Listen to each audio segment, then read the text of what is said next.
वर्तमानपत्र वाचताना तिच्या ध्यानात सुरुवातीच्या वेळच्या डॉक्टरांच्या प्रश्नाचा खरा अर्थ आला. बातम्यांमधील सर्व संदर्भ तिला समजत होते. त्या प्रकरणाचा इतिहास तिला माहीत होता. कोणताही विषय तिला परका अपरिचित असा नव्हता. याचा अर्थ ती याच जमान्यात राहत होती. हरवलं होतं ते तिचं व्यक्तिमत्व. समाज होता तिथेच होता. आईंना विचारून ती सारंग आणि प्रिया यांच्या खोल्यांतून जाऊन आली.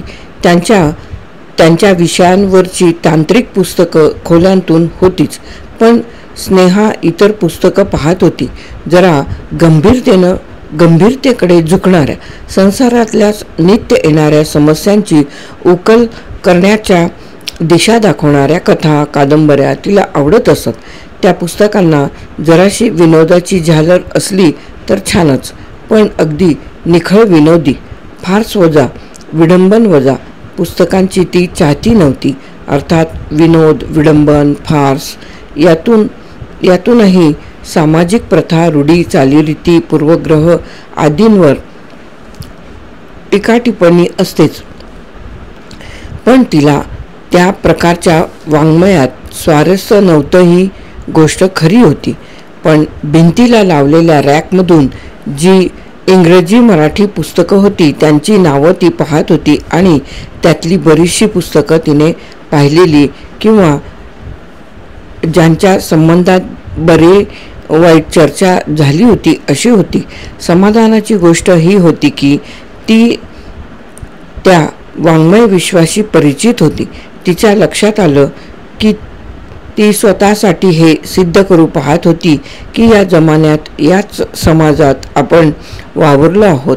आता विस्मरणात गेले असले तरी आपले या समाजातील घटकांशी संबंध होते. माहितीचं, सुखदुःखाचं आदानप्रदान होतं. समाजातल्या व्यक्तींना जोडणारे काही पाश होते. थोडक्यात म्हणजे ती समाजाची खरी हाडामांसाची घटक होती. हा आतला धीर आता आवश्यक झाला होता. बुधवारी सकाळी शेखरचा फोन आला. संध्याकाळी त्याने स्नेहाला तिकडे बोलावलं होतं. जेवणासाठीच ये असा निरोप होता. शेखरनेच सुचवलं. जमल्यास सागरने तिच्याबरोबर यावं. तिला सोबतही होईल आणि कुणालाच काळजी वाटणार नाही. सोमवारच्या संध्याकाळच्या गच्चीवरच्या प्रसंगापासून सारंग स्नेहाशी जरा अंतरावरूनच वागत होता. पण प्रत्यक्ष शेखरनेच त्याला फोन करून सांगितल्यावर त्याने फारसे आडेवेडे घेतले नाहीत. 7:15च्या सुमारास तो आणि स्नेहा असे दोघेजण त्याच्या मोटारबाईकवरून शेखरकडे जायला निघाले. इमारतीबाहेर निघताना स्नेहाला उमगलं की शनिवार संध्याकाळनंतर ती प्रथमच अशी बाहेर पडत आहे. सारंग मोटारबाईक चालवण्यात पटाईत होता. गाडीला जे अंतर काटायला अर्धा तास लागला होता ते 20 मिनिटात काटले.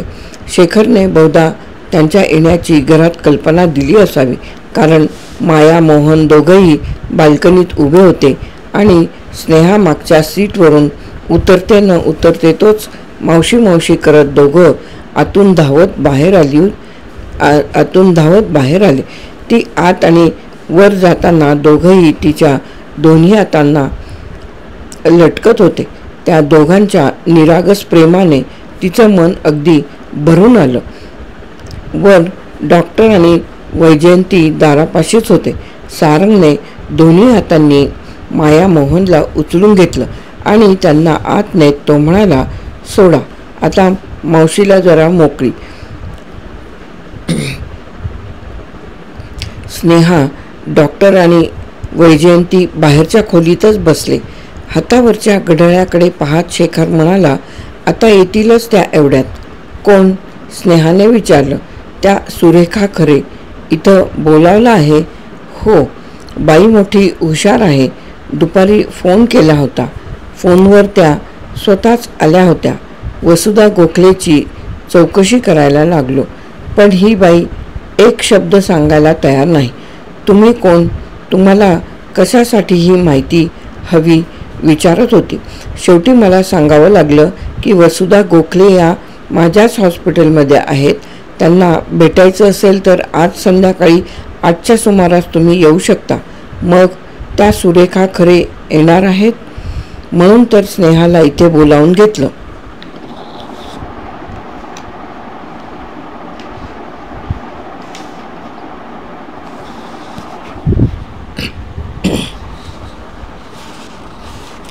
पण मी तर त्यांना कधी पाहिलेलंही नाही.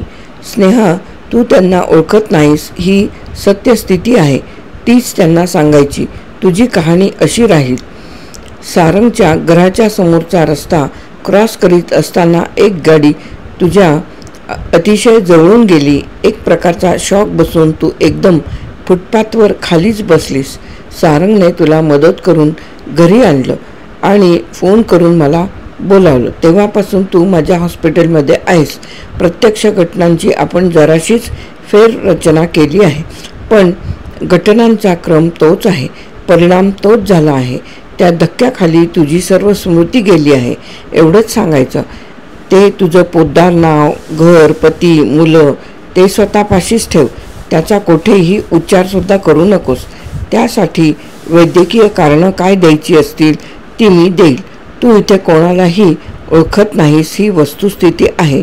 तीच जगासमोर मांडायची. वैजयंतीकडे वळून डॉक्टर म्हणाले, वैजू, मी हिला हॉस्पिटलमध्ये घेऊन जातो. त्या सुरेखा खरे येऊन गेल्या म्हणजे मग आम्ही तिकडे येतो. तिच्या आधीच्याच खोलीत कॉटवर स्नेहा झोपून राहिली होती. म्हणजे डॉक्टरांनी तिला तसं सांगितलं होतं. खोलीत इरझारा घालता घालता डॉक्टर तिला सांगत होते, त्यांना जे काही सांगायचं आहे ते मीच सांगेन. तुला त्यांनी काही विचारलं तर फक्त हो किंवा नाही अशीच उत्तरं द्यायची. लक्षात आलं का? तिने आज्ञाधारकपणे मान हलवली. एवढं नर्वस व्हायचं काही कारण नाही. तिच्या डोक्यावर हलकेच हात ठेवत डॉक्टर म्हणाले, त्या आल्या की मी येतोच. स्नेहा तशीच पडून राहिली. 5-7 मिनिटातच डॉक्टरांच्या बोलण्याचा आवाज जवळजवळ आला आणि ते खोलीत आले. त्यांच्याबरोबर जी साधारण 30च्या वयाची स्त्री होती तीच सुरेखा खरे असली पाहिजे. ती नाकीडोळी नीटस होती. डोळे शार्प होते. हालचाली चपळ होत्या. बाई कामसू आणि व्यवहारी वाटत होती. वसुधा गोखलेचा हिच्याशी कशा प्रकारचा संबंध आला होता, पण मग तिला विचारायला वेळच मिळाला नाही. सुरेखा खरे दारातच क्षणभर थांबली आणि मग घाईघाईने कॉटपाशी आली आणि स्नेहाचा हात हातात घेऊन म्हणाली, वसू, इथे हॉस्पिटलमध्ये काय करते आहेस? स्नेहा केवळ मानच हलवू शकली. नाही नाही नाही काय करतेस? सांग की काय झालं ते. त्या काहीही सांगू शकणार नाहीत, डॉक्टर म्हणाले. सांगू शकणार नाहीत म्हणजे त्यांना कोण अडवणार आहे? गैरसमज करून घेऊ नका. डॉक्टर जरासे हसत म्हणाले, माझ्या बोलण्याचा हेतू तो नव्हता. त्या सांगू शकणार नाहीत कारण त्यांना काहीही आठवत नाही. त्यांचं नाव, त्यांचा पत्ता, त्यांचे नातेवाईक, त्यांचं काम, मित्र त्यांना काहीही आठवत नाही. आठवत नाही? काहीही आठवत नाही असं कसं होईल? अपघाताने काही वेळा असं होतं. हिला अपघात झाला होता तेही मला माहीत नाही, पण झाला असावा असं माझा तर्क आहे. पण ती इथे हॉस्पिटलमध्ये कशी आली? तिच्याजवळ पर्स होती. त्यात नाव, पत्ते, फोन नंबर सगळी माहिती असलीच पाहिजे. तिथे कोणी कसं काही कळवलं नाही? पर्सच मला माहीत नाही, पण ज्या इस्माने त्यांना इथे आणलं त्यांचं नाव सारंग देशपांडे आहे. तो माझा मावस भाऊ आहे. तो म्हणतो त्यांच्या हातात आईस्क्रीमचा एक पार्टी पॅक होता. आईस्क्रीमचा पॅक? मला तर कशाचा अर्थच लागत नाही. तुम्ही एकट्याच नाहीत, आमचीही ती अवस्था झाली आहे. त्यांना काहीही आठवत नाही. खरं तर वर्तमानपत्रात आणि वेगवेगळ्या हॉस्पिटलमध्ये फोटो त्यासाठीच दिला होता. त्यांच्या ओळखीचे कोणी त्यांच्या तपासासाठी येतील, जशा तुम्ही आलात, आणि अशांच्याकडूनच आम्हाला त्यांच्या पूर्वायुष्याची काही कल्पना येईल. खरं तर त्यासाठीच मी आपल्याला फोनवरून यांची माहिती विचारत होतो. तुम्ही प्रत्यक्ष आलात हे चांगलंच केलं. सुरेखा स्तिमित नजरेनं कॉटवरच्या स्नेहाकडे पाहत होती. किती विलक्षण प्रकार आहे नाही, ती शेवटी म्हणाली. आता मिनिटाभराने डॉक्टरांच्या शब्दांचा खरा अर्थ तिच्या मेंदूपर्यंत पोचलेला दिसला. तोंडावर एकदम हात ठेवून ती एक पाऊल मागे सरत म्हणाली, तिला काही आठवत नाही, काहीही नाही.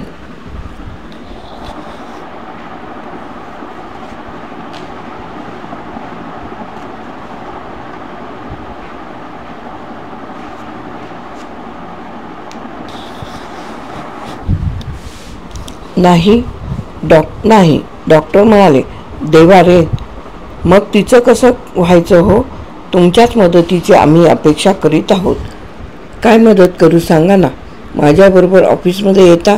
इथे थांबण्यात काहीही अर्थ नाही. ती तुम्हाला मुळीच ओळखत नाही. येता. क्षणभर सुरेखा तशीच उभी राहिली आणि मग म्हणाली, खरं आहे, ओळख पटत नसली तर काय उपयोग. ती डॉक्टरांच्या मागोमाग खोलीतून निघाली खरी, पण जाताना तिने चारदा तरी मागे वळून कॉटवरच्या स्नेहाकडे पाहिलं. डॉक्टर तिला आपल्या ऑफिसमध्ये घेऊन आले. ते स्वतः त्यांच्या खुर्चीत बसले. टेबलासमोरच्या खुर्चीवर तिला बसायची खूण केली. घरी काही सांगून आला आहात का? डॉक्टरांनी विचारलं. एक हात फोनकडे करीत ते म्हणाले, नाहीतर फोन करून घरच्यांना सांगा तुम्ही कुठे आहात, केव्हा परत येणार आहात ते. नाही, काही आवश्यकता नाही. ती जरा हसत म्हणाली. ठीक आहे, तर तुमच्या मैत्रिणीची अवस्था तुम्ही पाहिलीच आहे. तिच्या संबंधात आम्हाला काहीही माहिती नाही. जेव्हा त्यांना माझ्याकडे आणलं तेव्हा त्यांच्या अंगावर फिकट निळी नायलॉनची उंची साडी होती. हातात उंची घड्याळ होतं. त्यावरून सहज कल्पना येत होती की ही स्त्री अपर मिडल क्लासची नक्कीच आहे. काहीतरी विलक्षण झालं होतं खास. ती तशी शारीरिक इजा वगैरे काही नाही. धक्का असलाच तर तो मानसिकच असला पाहिजे. पण तिची आठवण पार गेलेली आहे. आजची सामाजिक परिस्थिती तुम्हाला माहीत आहेच. तेव्हा अशा असहाय अजाण स्त्रीला तिच्याजवळ अंगावरच्या कपड्याशिवाय काहीही नाही. अशा रात्रीच्या आडवेळी कुठे पाठवणार? पोलीस कस्टडीत? एखाद्या निराधार केंद्रात? अशक्यच आहे, नाही का? त्याच वेळी माझी अशी समजूत झाली की जरा वेळ गेला की ती या धक्क्यातून सावरेल आणि एकदा सर्व आठवणी परत आल्या की तिला तिच्या घरी परत पाठवता येईल. डॉक्टर काही वेळ गप्प बसले. आज बुधवार आहे, नाही का? शनिवारी संध्याकाळी त्या इथे आल्या. त्याला आता 4 दिवस पूर्ण झाले, पण ती त्यावेळी होती तशीच आहे. काहीही आठवत नाही. पण एक पहा, मी तिला माझ्या गाडीतून शहरातून फिरवलं. रस्ते, चौक, इमारती, लँडमार्क सर्व काही तिला ओळखता येतं. ती शहरात कुठेही जाऊ शकेल, पण तिला जायला ठिकाणच नाही. कुठे जाणार? ते पुन्हा काही वेळ थांबले. खरं तर त्यासाठीच मी फोनवरून तुम्हाला तिच्याबद्दल काही माहिती विचारायचा प्रयत्न करीत होतो. सॉरी, सुरेखा म्हणाली. अर्थात मला असला काही प्रकार झाला असेल याची कल्पनाही नव्हती. एखाद्या परक्या माणसाला फोनवरून कसं सांगणार? आणि डॉक्टर, आणखीही एक कारण आहे. ही सुविधा जरा अनलकीच आहे. ही वसुधा जरा अनलकीच आहे. ती तुमची नातेवाईक आहे का? मैत्रीण आहे का? सहकारी आहे का? ती आमच्या बंगल्यात पेइंग गेस्ट म्हणून राहते. बंगल्याचं गॅरेज आम्ही तिला वापरण्यासाठी दिलं आहे. नाव गॅरेज असलं तरी इमारत पक्की आहे. हे डेव्हलपमेंटचे नवीन फायदे होण्यापूर्वी रिकाम्या प्लॉटमध्ये फक्त गॅरेज बांधायला परवानगी होती आणि FSI मध्ये त्या एरियाचा समावेश होत नसे. अनेक प्लॉट धारकांनी प्लॉटच्या अगदी बॉर्डरवर अशी गॅरेज बांधून घेतली होती. खऱ्या अर्थाने आउटहाऊसच. त्यांना एक मोठं दर्शनी दार, भिंतीत एक लहान दार, आत सॅनिटरी ब्लॉक, अशा सर्व सोयी असायच्या. आमच्याही गॅरेजमध्ये तशा आहेत. एका माणसाला अगदी आरामात राहता येईल अशी जागा आहे. तिथेही सुविधा, तिथेही वसुधा राहत आहे. गेली 2-2.25 वर्ष राहत आहे. बँकेत नोकरी करते. तशी हुशार आहे, पण फार फार भोळी आहे. किती जणांनी तरी तिला पैशांना फसवलं आहे, पण आजवर त्यापलीकडे कोणाची नजर गेली नव्हती. पण ती वेळ केव्हा तरी यायचीच होती, नाही का? वयाने तरुण, दिसायला चांगली, 7-8 हजार पगार, घरचं कोणी नाही. कोणातरी लांडग्याची शिकार होणारच की नाही. कुणी नेवरेकर नावाचा बदमाश होता तो. खरं तर एका नजरेतच समजत होतं की हा माणूस विश्वास ठेवण्याच्या लायकीचा नाही. नंबर 1चा दगाबाज आहे, स्वार्थी आहे. पण ज्यांच्या नजरेवर झापड आली आहे अशांना ते कसं दिसणार? तसा तो दिसायला स्मार्ट, बोलायला हजरजबाबी. ती बिचारी फसली. काहीतरी लग्नाच्या अणाभाका झाल्या असतील, पण त्या हलकटाने तिचे पैसे तर उडवलेच. त्याखेरीज गोष्टी जेव्हा हाताबाहेर गेल्या तेव्हा या अभागी वसुधाने आत्महत्येचा प्रयत्न केला. तिचा बावरेपणा पाहूनच मला शंका आली होती की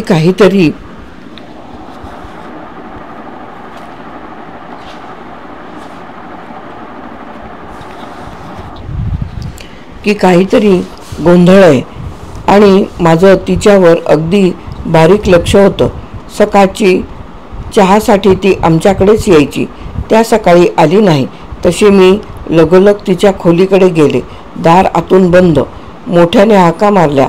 दार थोठावलं, पण काहीच प्रतिसाद नाही. लगोलग यांना बोलावून आणलं. त्यांनी धक्का मारून दाराचा आतला बोल्ट तोडला. आत पाहतो तो या बाईसाहेब कॉटवर अस्ताव्यस्त पडलेल्या आणि कॉटखाली गोळ्यांची रिकामी बाटली. यांचे एक जवळचे मित्र डॉक्टर आहेत. त्यांना फोन करून बोलावून घेतलं.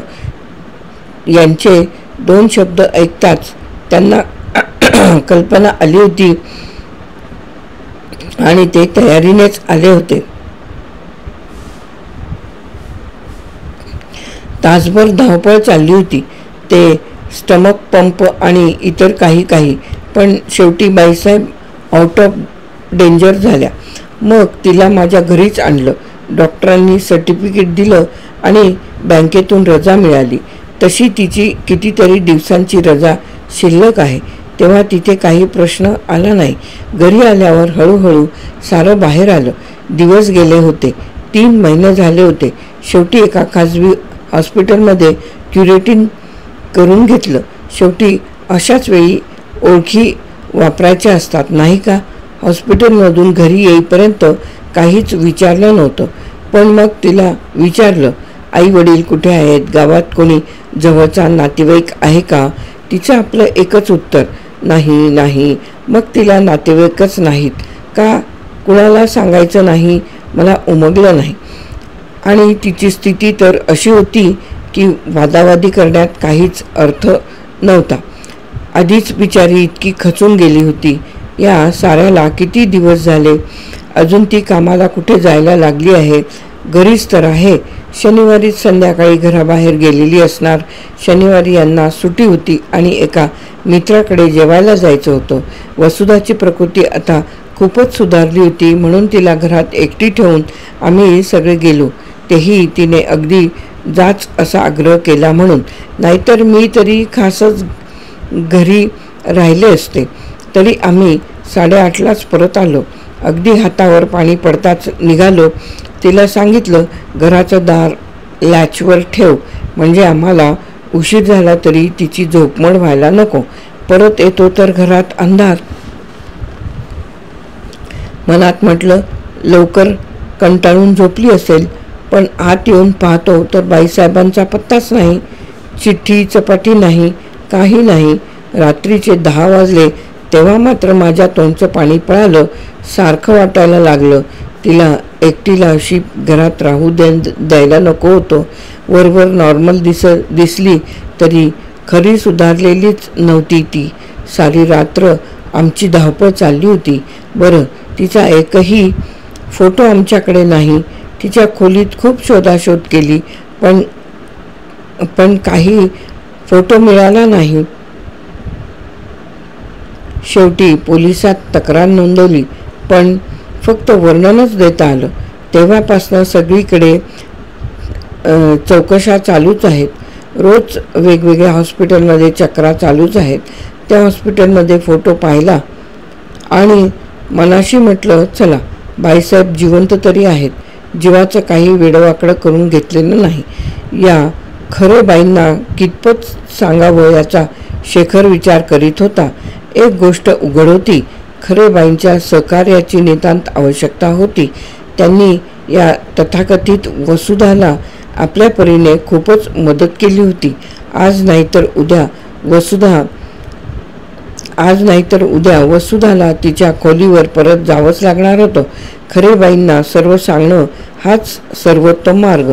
मिसेस खरे, तुम्ही या वसुधाला खूपच मदत केलेली आहे. कदाचित अजूनही तिला तुमची आणखी मदत लागणार आहे. डॉक्टर,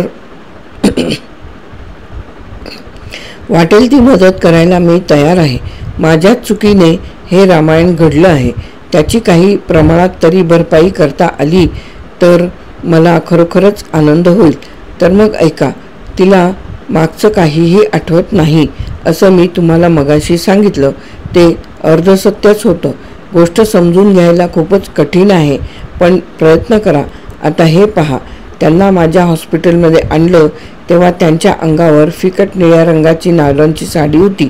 तशा रंगाची त्यांची एखादी साडी पाहिल्याचं तुम्हाला आठवतं? सांगायला खरंच कठीण आहे, कारण मी काही तिचं कपड्याचं कपाट धुंडाळलं नाही. फक्त रोजच्या वापरासाठी तिच्या 4-5 साड्या माझ्या घरी आणल्या, पण त्यांच्यात निळ्या रंगाची नायलॉनची साडी नव्हती एवढं मला पक्क आठवतं. तिने माझीही साडी नेलेली नाही हेही नक्की. ठीक आहे, आता त्याहूनही महत्त्वाची गोष्ट, तिच्या गळ्यात मंगळसूत्र होतं?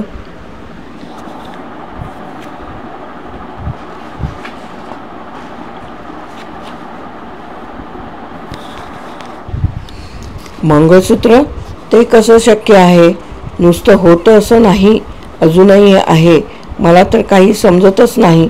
मिसेस खरे, मी तुम्हाला अर्धवटच हकीकत सांगितली आहे. आता दिसतं की अगदी खऱ्या अर्थानं तुम्ही तिची मैत्रीण आहात, हितचिंतकही आहात. तेव्हा सर्व सत्य समजण्याचा तुम्हाला अधिकार आहे.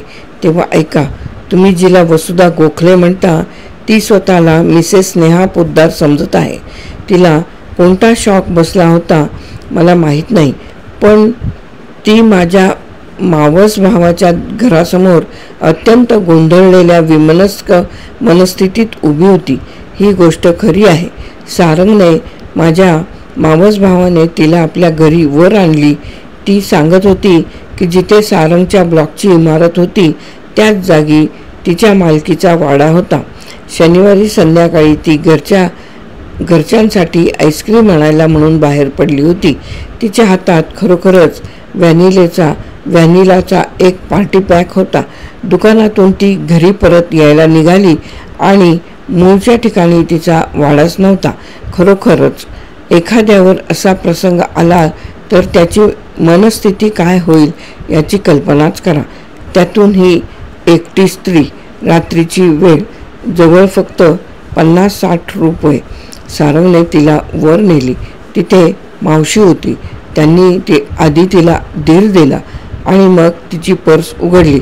आत डायरी होती. तिचा फोन नंबर तिने अगदी चटदिशी सांगितला, पण त्या फोनवर पोद्दार म्हणून कोणीही नव्हतं. डायरीत तिच्या मैत्रिणींची नावं आणि फोन नंबर होते, पण सगळेच्या सगळे निरर्थक होते. अशा अर्थी की त्या नंबरांवर त्या नावाच्या कोणीही राहत नव्हत्या. मला फोन करून सारंगने बोलावून घेतलं. वास्तविक हा प्रांत माझा नाही, पण माणूस किती सहजपणे डॉक्टरांकडे वळतो त्याला वाटतं आमच्यापाशी प्रत्येक प्रश्नाचं अगदी रेडीमेड उत्तर तयार असतं. तिला पाहताच दिसलं की ती अगदी टोटली कन्फ्यूज झालेली आहे, डिसओरिएंट झालेली आहे. आधी तिला विश्रांतीची गरज आहे. तिला इथे हॉस्पिटलमध्ये आणली, झोपेचं इंजेक्शन दिलं, मग सकाळी प्रकृती तपासली. अर्थात शारीरिक बिघाड काहीच नव्हता, पण मेंटल शॉक केवढा होता. तिचं सारं जग एका सेकंदात नाहीसं झालं होतं. पतीची, मुलांची आठवण येत होती. सारखं डोळ्यांत पाणी येत होतं. केवळ सहानुभूतीने वागणं एवढंच शक्य होतं. माझी 2 मुलं आहेत, माया आणि मोहन. त्या दोघांनी मात्र मावशी मावशी करून तिच्या भोवती पिंगा घातला. हे निरागस प्रेम फार प्रभावी असतं. काही प्रमाणात तरी तिचं दुःख हलकं झालं. संध्याकाळी तिला गाडीतून फिरवली. तिला शहराची ओळख अगदी उत्तम आहे. ते सर्व तिच्या ओळखीचं आहे. ती विसरली आहे ते तिचं नाव, पत्ता, व्यवसाय किंवा गमावून बसली आहे. मला खरं तर काहीच सांगता येत नाही. तेव्हाच तिचे फोटो काढून घेतले, माझ्या सहकाऱ्यांकडे पाठवले. त्यामुळे तुमच्याशी संपर्क साधला गेला. 1-2 दिवसात तिचे फोटो वर्तमानपत्रातही येतील. आणखी लोक कॉन्टॅक्ट करतील. पण तिला जर काहीच आठवत नाही तर या नुसत्या नावांचा काय फायदा? पण डॉक्टर, हे मंगळसूत्राचं कोडं काही मला उलगडत नाही.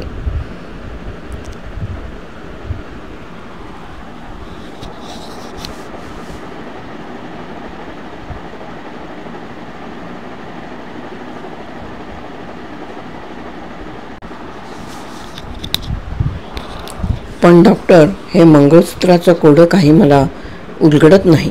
मिसेस खरे, त्या शनिवारी संध्याकाळी खरोखर काय झालं ते कुणालाच माहिती नाही. तुम्ही जिला वसुधा म्हणतात ती स्वतःला स्नेहा पोद्दार म्हणून घेते. ती तर सर्वच विसरून गेली आहे. तिने काय त्या संध्याकाळी साडी खरेदी केली, तिने काय एखादं मंगळसूत्र खरेदी केलं, खरोखर तिच्या मनात काय काय उलथापालथ झाली कोणासच कळणार नाही.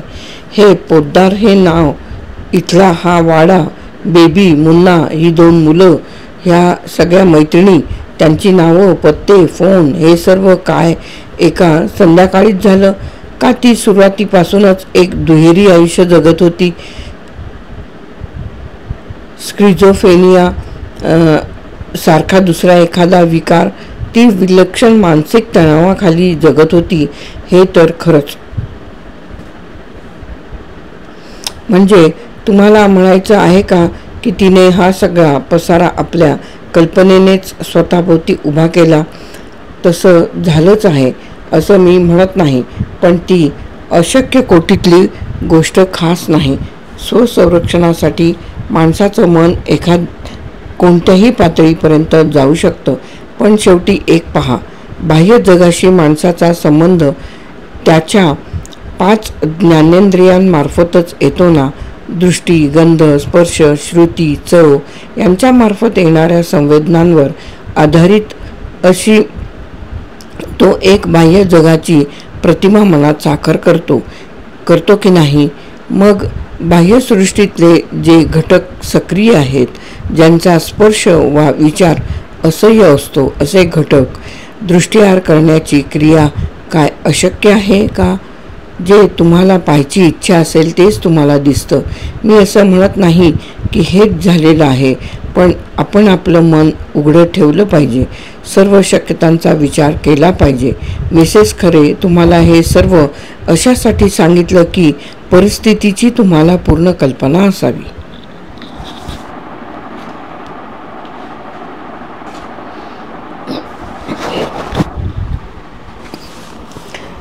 पण आता तुमचा काय विचार आहे डॉक्टर? तिला काही दिवस इथेच राहू द्या. वाटलं तर ऑब्झर्वेशन खाली ठेवत आहे असं म्हणूया. आणि ते काही अगदीच खोटं नाही. तिच्या वागण्यात, तिच्या विश्वासात, तिच्या परसेप्शनमध्ये काही फरक पडतो का हे मला पाहायचं आहे. आता एक करा, तिच्या ऑफिसचा पत्ता मला द्या. मी तिच्या वरिष्ठांची गाठ घेईन. तिचं काम कोणत्या स्वरूपाचं होतं ते पाहीन. तिच्या आताच्या परिस्थितीची त्यांना कल्पना देईन. आणखी किती दिवस ती रजेवर राहू शकते याची चौकशी करेन. एकदा तुमच्या घरी येईन. मला तिची खोली उघडून द्या आपण दोघं तिथे आता काय अवस्था आहे ते पाहूया, कारण आज ना उद्या तिला तिथे राहायला यावंच लागणार आहे. खरं तर तिच्यासमोर फारच कठीण परिस्थिती आहे. ती त्याच्याशी कसा सामना करते हेच आपल्याला पाहायचं आहे. पण फक्त 2 नावच ना, ती आणि 2 मुलं? नाही, तिने स्वतःभोवती जे एक काल्पनिक जग निर्माण केलं आहे त्याची व्याप्ती आणि खोली खूपच आहे. तिचे लहानपणचे दिवस, वडिलांनी सांभाळायला आणलेला सदाशिव नावाचा मुलगा ज्याला ती भाऊ म्हणते, तिचे तळेगावचे प्राध्यापक वडील, कॅन्सरने आजारी असलेली आणि ऑपरेशनला नकार दिल्याने शेवटी रोगाचा बळी ठरलेली आई, ते एक अतिशय तर्कशुद्ध चित्र आहे आणि मनावर इतकं ठसलेलं आहे की हिप्नॉसिस खाली सुद्धा ती स्वतःचा इतिहास अगदी हाच सांगते. खरं तर माझीही मती जरा कुंठितच झाली आहे. मग शेखरने घड्याळाकडे नजर टाकली. अरे, बोलता बोलता खूप उशीर झाला की तुम्हाला आता निघायलाच हवं. तेवढं तिच्या बँकेच्या शाखेचं नावपत्ता देताना आणि तिकडे केव्हा येऊ, स्वतः खरे केव्हा भेटतात? संध्याकाळी. ठीक आहे, तुमचाही पत्ता देऊन ठेवा. आवश्यक ती माहिती त्यांच्या पॅडवर लिहून ठेवून सुरेखा उठली. जाताना तिने वसुधाच्या खोलीत डोकावून पाहिलं. वसुधा जागीच होती, दाराकडे पाहत होती. सुरेखाला पाहूनही तिचा काही खास प्रतिसाद आला नाही. हात हवेत हलवून तिचा निरोप घेऊन सुरेखा खाली गेली. गेल्या तासाभरात तिने इतक्या विलक्षण गोष्टी ऐकल्या होत्या की कशावर विश्वास ठेवायचा आणि कशातून काय अर्थ काढायचा हेच तिला समजेनासं झालं होतं.